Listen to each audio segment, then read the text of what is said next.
욥기 41장입니다. 네가 낚시로 리워야단을 끌어낼 수 있겠느냐?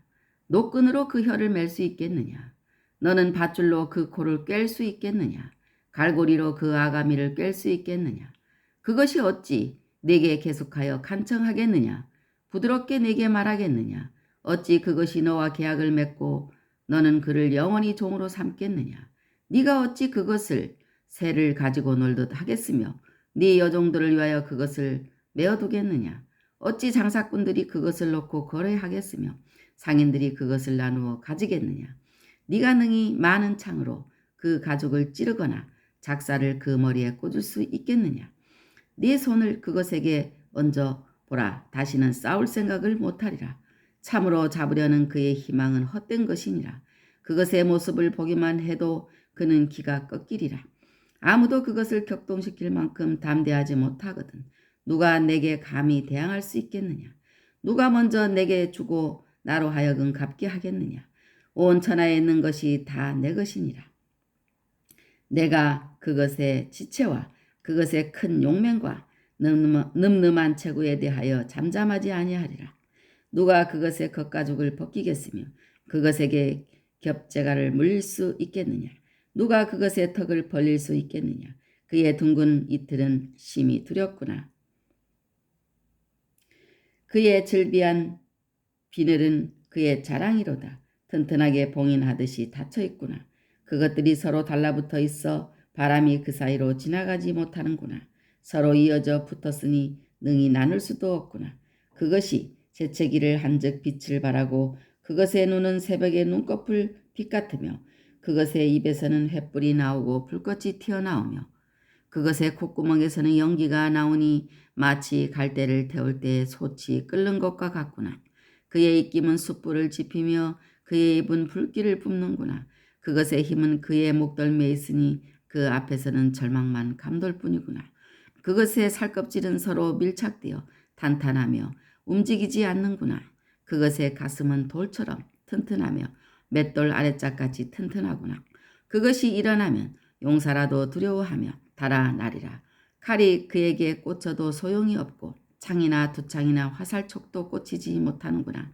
그것이 쇠를 지푸라기같이 놋을 썩은 나무같이 여기니 화살이라도 그것을 물리치지 못하겠고 물맷돌도 그것에게는 겨같이 되는구나. 그것은 몽둥이도 지푸라기같이 여기고 창이 날아오는 소리를 우습게 여기며 그것의 아래쪽에는 날카로운 토기 조각 같은 것이 달려있고 그것이 지나갈 때는 진흙바닥에 도리깨로 친 자국을 남기는구나. 깊은 물을 솥에 물이 끓음 같게 하며 바다를 기름병같이 다루는도다. 그것의 뒤에서 빛나는 물줄기가 나오니 그는 깊은 바다를 백발로 만드는구나. 세상에는 그것과 비할 것이 없으니 그것은 두려움이 없는 것으로 지음받았구나.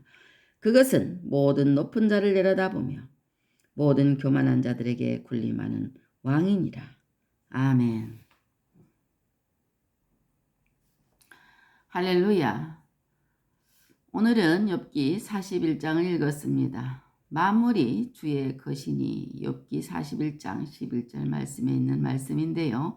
세상의 주 되심을 말하고 그러니까 세상의 모든 것의 주인 되심을 말하고 모든 것이 주님에게 왔음을 증언하고 헌신과 헌물의 이유가 되는 것입니다. 과학이 발달하면 할수록 이 우주는 눈에 보이지 아니하는 작은 것에서부터 끝을 알 수 없는 우주 공간에 이르기까지 인간이 감히 이렇게 단언을 내릴 수도 없을 만큼 정비된 단일한 질서에 의하여 움직이고 있음을 알아가고 있습니다. 예를 들어 인간의 몸속의 유전기구의 본체로서 유전정보의 보존, 복제에 관여하는 디옥시리보 핵산 DNA를 연구한 과학자들은 인간의 유전체계를 결정하는 DNA의 질서 정연함에 감탄하고 이를 지금 생활의 각 분야와 심지어 범죄 수사에까지 활용하고 있습니다.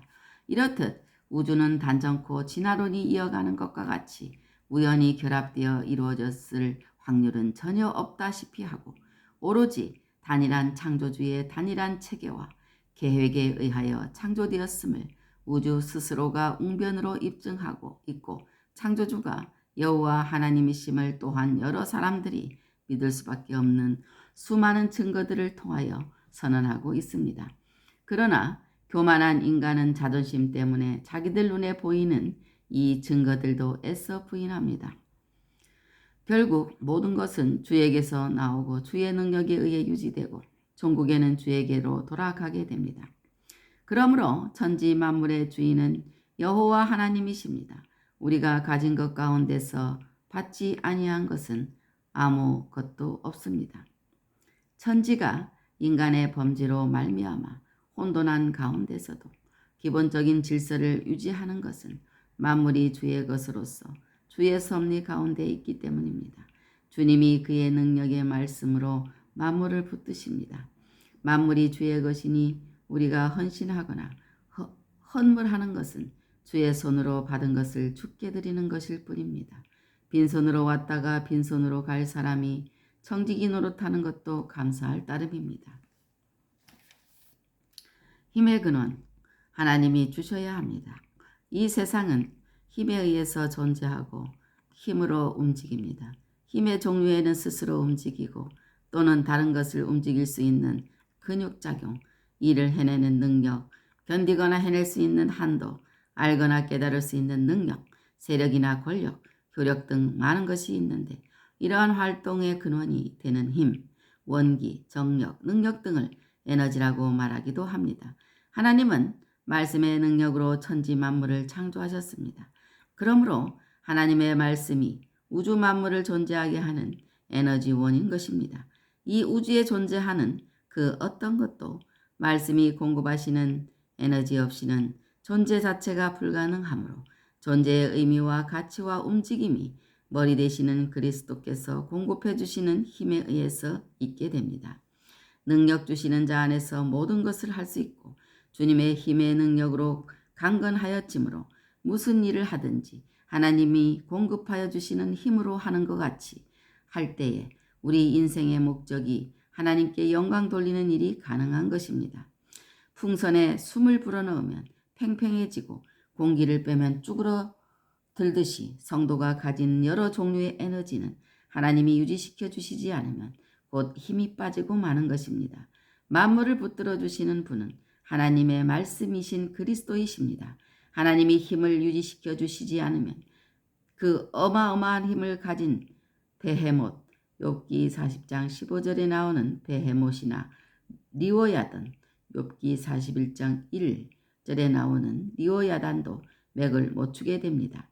계속 힘을 공급받는 비결은 바로 성령 충만입니다. 성령은 말씀을 가지고 역사하는 분이시므로 말씀을 통한 믿음으로 의인이 될 때 큰 힘을 계속 유지해 나갈 수가 있게 됩니다. 그러나 불행하게도 버림받은 자로서 주께서 손을 거두시면 그 인생은 허무하게 끝나고 마는 것입니다. 아멘. 오늘도 주님 말씀을 묵상하면서 승리하는 하루가 되시기 바랍니다.